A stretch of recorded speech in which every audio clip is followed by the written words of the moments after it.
Let's get started here. It's great to see all of your faces. I am very excited to be able to study today with Rabbi Edwin Goldberg, who is the rabbi of Congregation Beth Shalom of the Woodlands in the Houston, Texas area.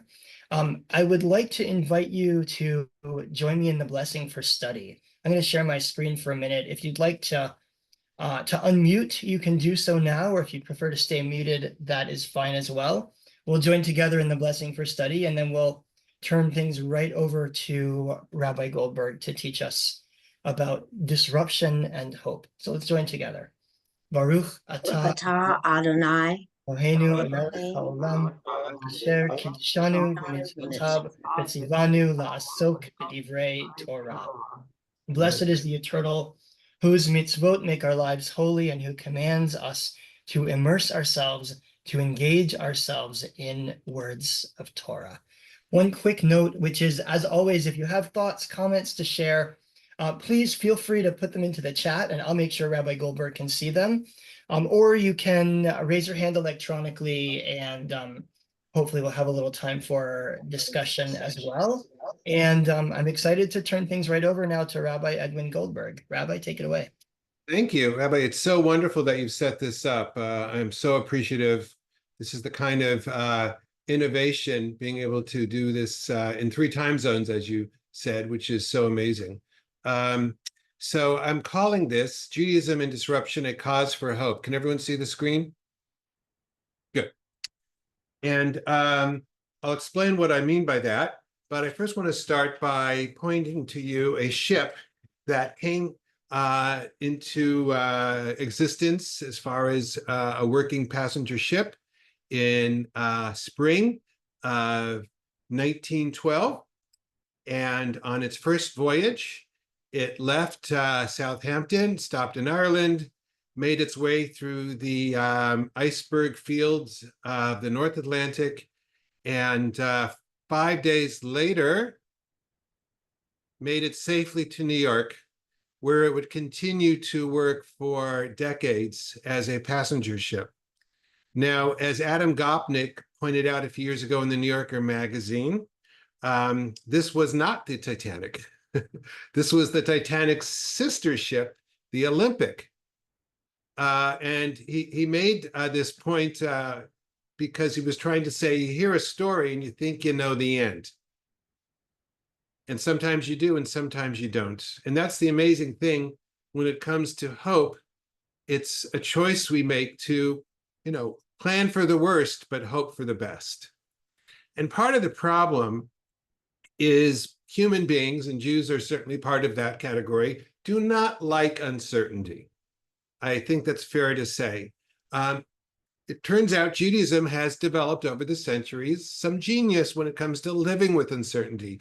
There's a book that came out a couple years in Hebrew and this year came out in English, The Birth of Doubt by Moshe Halbertal, where he's using rabbinic literature of 2,000 or so years ago to show how the rabbis legislated ways to deal with uncertainty, what we call in Hebrew doubt or safek. This is something that you can't ignore. So to have hope is it's not the same thing as optimism. Optimism is things are going to be okay.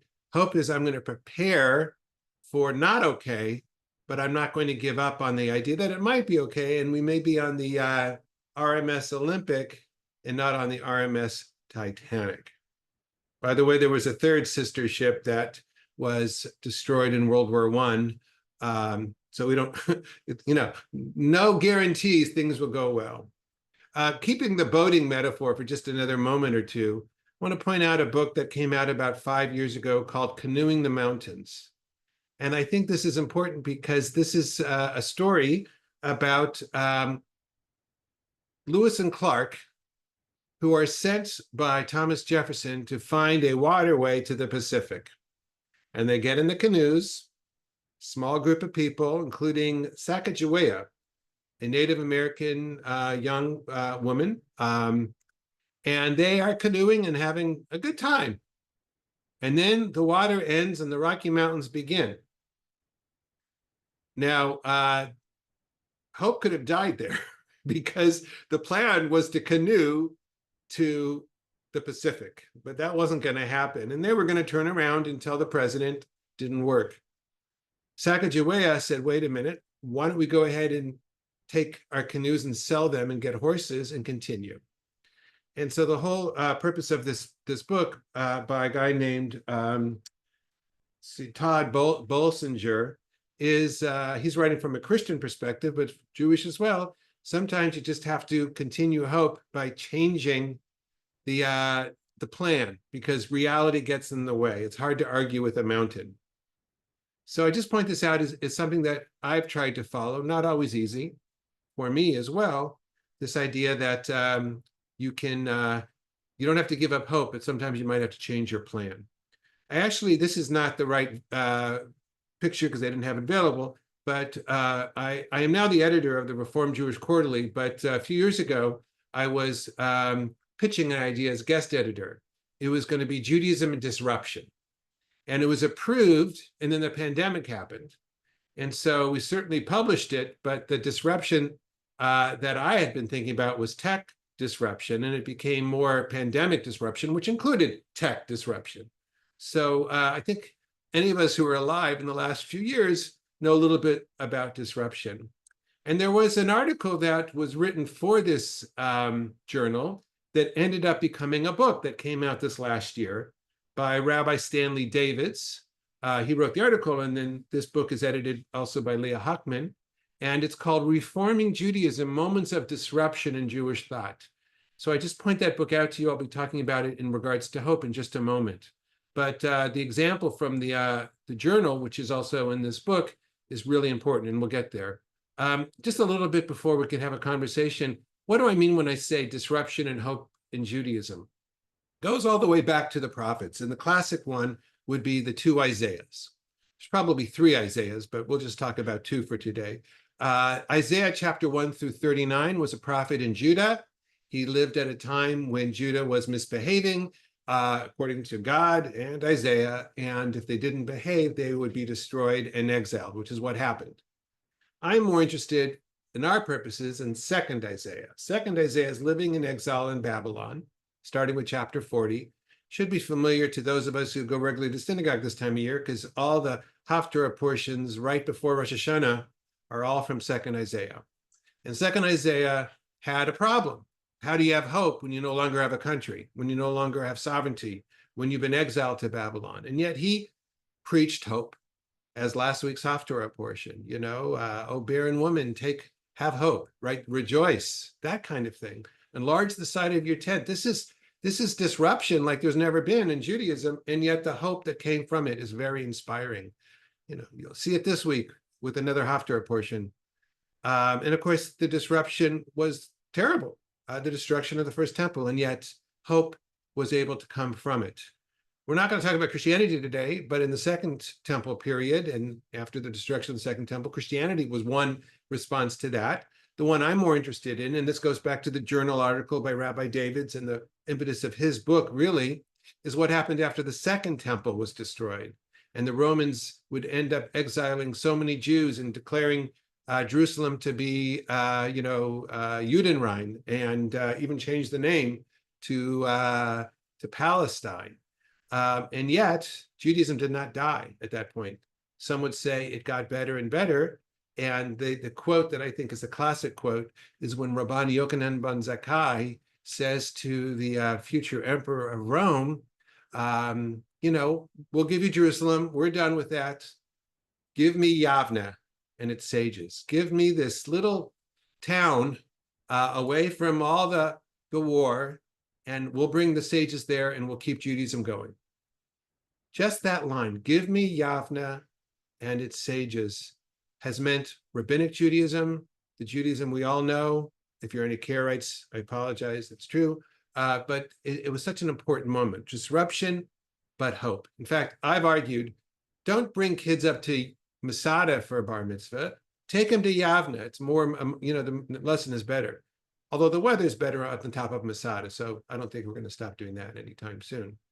Just a few more comments as Judaism goes on. You have Moses Maimonides 800 years ago, dealing with another disruption, not a physical disruption. That happened too. That's why he left Spain, from some terrorists, radical Islamists called the Almohadis. But the real disruption he was dealing with was in thought.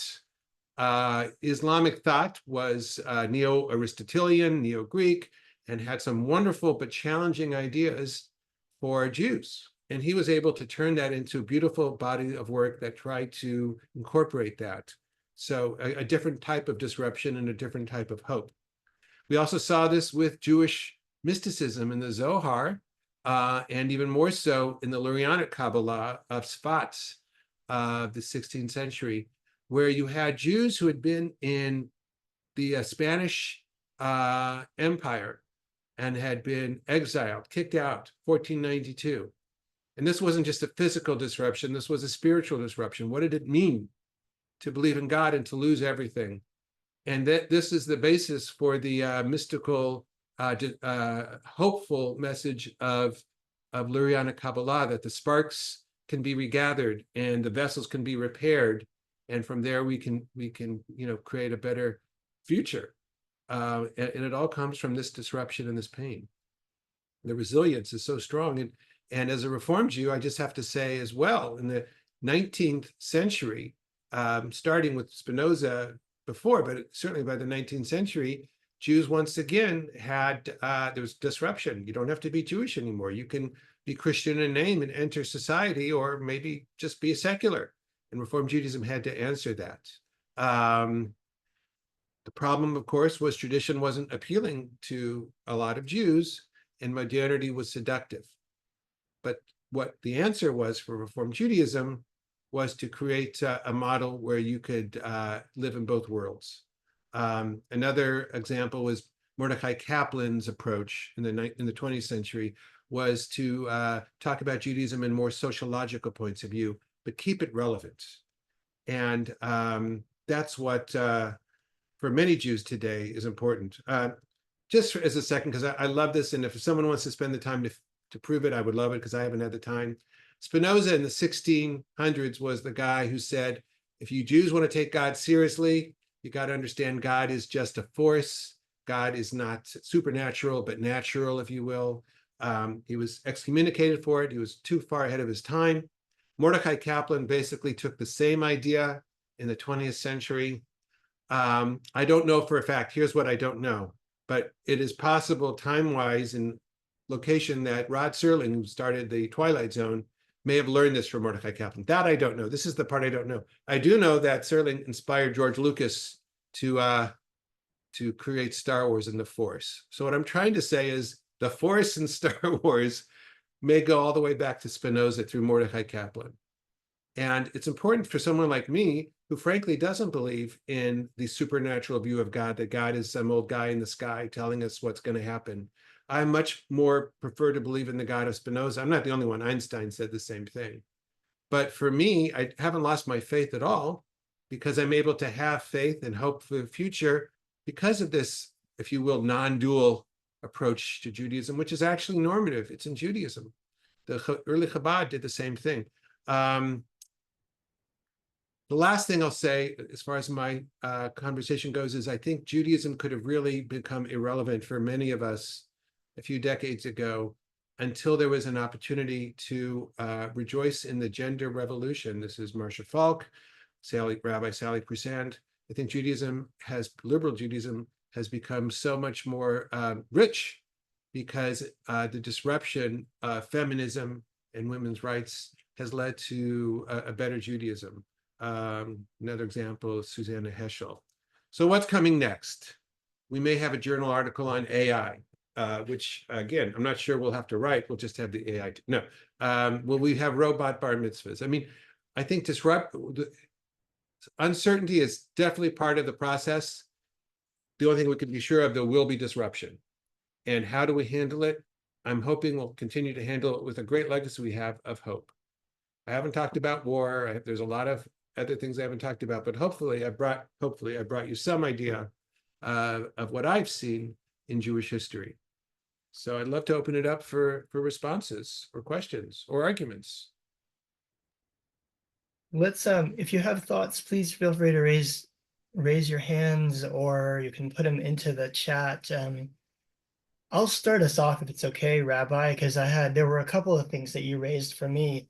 One is there's a Hasidic idea which is called kusta dichyuta, which means a spark of life, which is the idea that that redemption is inherent in destruction. In other words, you can't have the redemption of the world without the destruction of a temple. You can't have the growth and the, I guess what we call post-traumatic growth without the trauma, that our growth is actually inherent in the hard things that we go through. So it's maybe a different way of saying what you're saying about disruption, but I find it very powerful. No, it's a great point, and it internalizes something that was in Judaism before that, which is the idea that things have to get really bad before they can get good. That when it looks like things couldn't get worse, but it used to be this idea that God will come and save us. The idea is with the mysticism, we actually help to save God, if you will. There were Jews during the Holocaust who said it can't get worse than this. The Messiah must be coming, and in Reform Judaism, anyway, we believe more in a messianic age. Or as Franz Kafka once said, the Messiah will not come on the last day, but the very last day, the day after he's needed. In the meantime, we have to do the work. And then the Messiah will come and say, hey, glad you could show up. There's a question, how do we get from Spinoza and Mordecai Kaplan to Rod Serling? Again, all I can say is that this force seems to be so like Spinoza. And I know as a fact that George Lucas gives credit for Serling for giving him the idea. So I don't know if Mordecai Kaplan taught Rod Serling as a Jewish guy, young Jewish guy in New York. It's possible. I really haven't looked into it. Maybe I'm afraid it won't be true, and I want it to be true. But someone could look into it because Kaplan did teach in New York, and Rod Serling was Jewish, and he grew up in New York. So it's very possible. Other thoughts? I have a second thought, unless someone else has another idea to share. Your comment about Messiah triggered a second idea for me, which I was thinking about anyway, which actually relates to Robert's question, Spinoza to Kaplan. I want to push back a little, if it's okay with you, on what's the difference between Spinoza and Kaplan. Spinoza is basically a determinist, right? He says the whole world is God. Everything's already written. You don't have free will. Kaplan actually comes along and says, I think he accepts a lot of what Spinoza says, especially the idea that God is in nature. But Kaplan says that actually we radically have free will, that all of our meaning is made right here and now on earth, which of course is why, as they say, there is no Messiah and you're it, right? Why do we have to create the Messianic age? Because God's not going to do it for you. So it seems to me that Kaplan sort of takes Spinoza and then turns it on his head in a much more hopeful posture by way of saying, God's not there except in the meaning that you make, and therefore go out and make meaning and make the world better because that's exactly your role on earth. Yeah, no, I think he built on Spinoza. I agree. Kaplan in his prayer, I used to call Kaplan a Reformed Jew with guts. What do I mean by that? He, his prayer book took out references that many Reformed Jews don't believe. Like, I don't believe that God chose the Jewish people, and yet we have in our prayer books the blessing for the Torah that says God chose us. Well, Kaplan took that out. He wasn't going to have us say anything that we didn't believe. So we weren't the chosen people for Kaplan. We are the choosing people. If we choose, right? And again, that spoke to so many people in the 20th century who just couldn't take the old school way of looking at it. And Kaplan gave them a bridge. By the way, at one point, Kaplan was going to be the head of the Reform Seminary in New York, Jewish Institute of Religion. He said at breakfast he was going to accept it, and by dinner he said no. So our teacher of blessed memory, David Allenson, always wondered what happened that day. A question, is there a process that you can identify that might explain for us how to move from or through disruption to hope, or is hope an integral part of the process from the beginning? My only thing I can say is when it comes to disruption, it is so tempting, we see this in our society, to react with grievance, to be upset and say, this is terrible what's happening and someone's to blame. Unfortunately, it's often the Jews who are blamed first. never, doesn't end with us. But if you look back in history 2,000 years ago, the Industrial Revolution, what's going now with social media and globalization. So I believe in process, you have to understand what the disruption is and also appreciate why people are so upset. And then understand that often when people are upset, they project the reason somewhere else and not on them. So I think what Jews have been able to do is put the power back on us to say, what are we going to do about it, as opposed to who are we going to blame for it? And that's a hopeful moment, because then you're giving yourself agency. And on Rosh Hashanah morning, things could change, but at this point, my sermon is about Jews taking power back. Now, that might sound like a good thing. It's actually an awful thing, because when you have power, you have the moral choices that are just so difficult to make. But I will tell you this, what's worse than having power? Not having power, right? Being victims. There was a terrible massacre of Jews in 1903, and there was a beautiful and difficult poem by Chaim Nachman Bialik about this, and it basically said, Jews, it's not going to get better for us. We're going to have to start defending ourselves, study Talmud, but also defend yourself.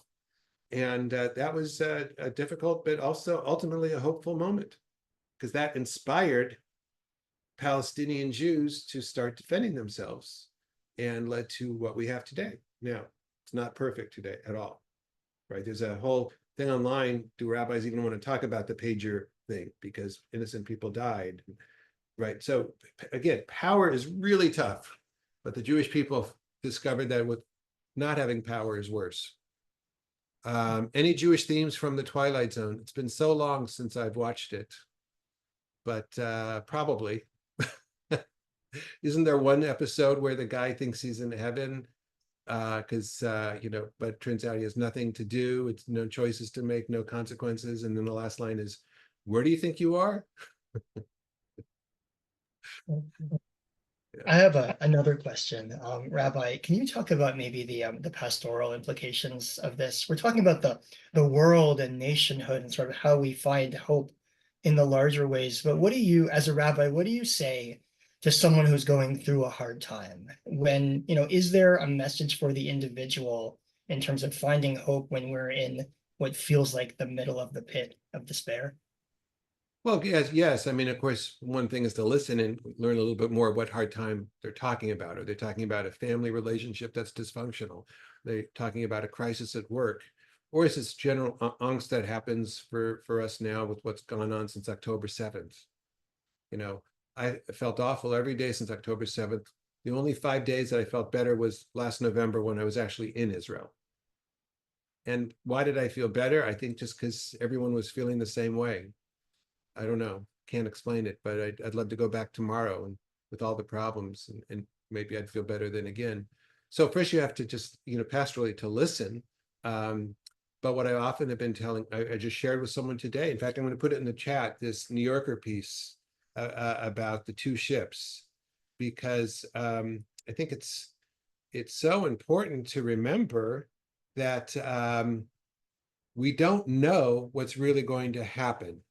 And a lot of people would rather, almost say it's bad. And that's such a, I'm trying to find this so I can share it. I may have to stop because I can't really share anymore. Never mind. But you can look it up if you just put Adam Gopnik, New Yorker, two ships, it'll come up.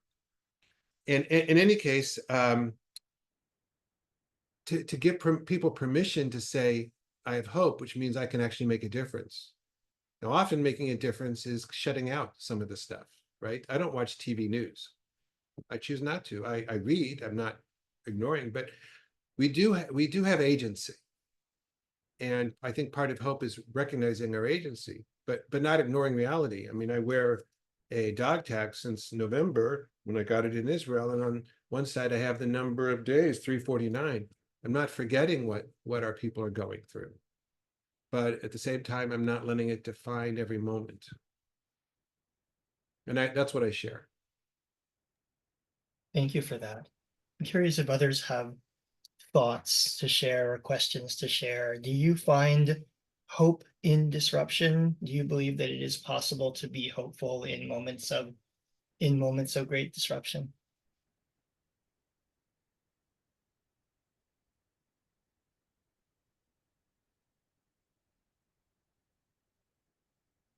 I see Rachel's hand up.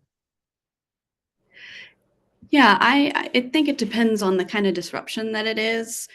Like your example of the gendered changes and including more people, different identities in Judaism, that I think is easier to find hope in. At least I do. But if it's a disruption that is more of a negative experience, like the destruction of the temple or something, that I think that's harder to find hope in. It's a good point, but you should know that for a long time, Reform Judaism said we should not commemorate Tisha B'Av, the 9th of Av, the destruction of the temples. It's not like we should have a party, but basically these are 19th century Reform rabbis who were saying we were able to spread ethical monotheism to the world because we were dispersed. And these, of course, were anti-Zionists too. So, they didn't want Zionism because they didn't want to feel second-class citizens in their own country. But it does show that even something like the destruction of the temple was seen by some Jewish leaders as, it was a terrible thing, but there are benefits. I once did a baby naming for a girl who was born, and the only reason why she was born was because her parents met, and they met because he was a pilot and she was a flight attendant, and they were grounded after 9/11 in the same hotel. So, it's a terrible, terrible thing, 9/11, and yet this little girl was a wonderful, beautiful girl. So you don't celebrate 9/11, but you celebrate her life.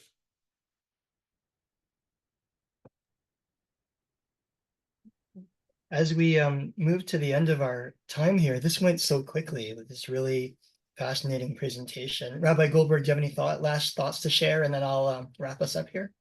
Well, I know we Jews are famous for being negative. There's the joke about the 3 people who are thirsty from the desert to go to the bar. The first one says, "I'm so thirsty, give me a Coke." The second one, "So thirsty, give me some water."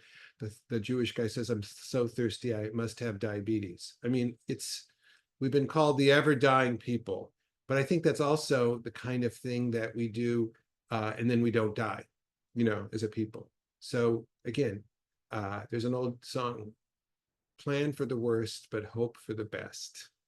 And it is so much easier said than done, but I think it's a good compass for us. Yeah, I want to thank Rabbi Edwin Goldberg for this really interesting and hopeful presentation.